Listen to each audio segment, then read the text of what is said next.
हिंद महासागर विश्व का तीसरा सबसे बड़ा महासागर है और पृथ्वी की सतह पर उपस्थित जल का करीब 20% भाग इसमें समाहित है। और अब इसी हिंद महासागर में पाए जाने वाले सूक्ष्म जीवों की जीनोम मैपिंग के लिए भारत ने एक अभियान की शुरुआत की है।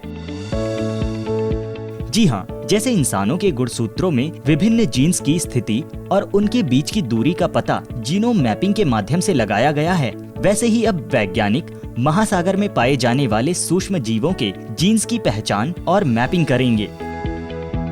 इसके साथ साथ सूक्ष्म जीवों में होने वाली सेलुलर स्तर की प्रक्रियाओं को समझने के लिए प्रोटीन्स का अध्ययन भी किया जाएगा। असल में धरती पर पाए जाने वाले जीव जंतुओं में 90% समुद्री जीव हैं, लेकिन रहस्यों से भरे महासागरों के बारे में हम मनुष्य सिर्फ 5% ही अब तक जान पाए हैं, जबकि 95% समुद्र अब भी एक अनबूझ पहेली बना हुआ है।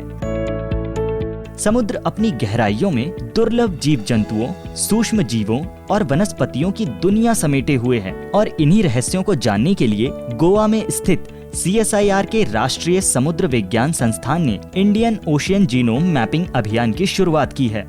14 मार्च को शुरू हुए इस अभियान के अंतर्गत NIO वैज्ञानिकों का दल अनुसंधान पोत सिंधु साधना पर यात्रा कर रहा है, जो 90 दिनों तक चलने वाली है। वैज्ञानिक हिंद महासागर के विभिन्न हिस्सों को कवर करते हुए लगभग 10,000 नॉटिकल माइल्स की यात्रा करेंगे। इस दौरान 5,000 मीटर की गहराई से नमूने जमा किए जाएंगे, जिससे जलवायु परिवर्तन, पोषक तत्वों में कमी और बढ़ते प्रदूषण के लिए जैव रसायन तथा महासागर की प्रतिक्रिया को समझा जा सकेगा।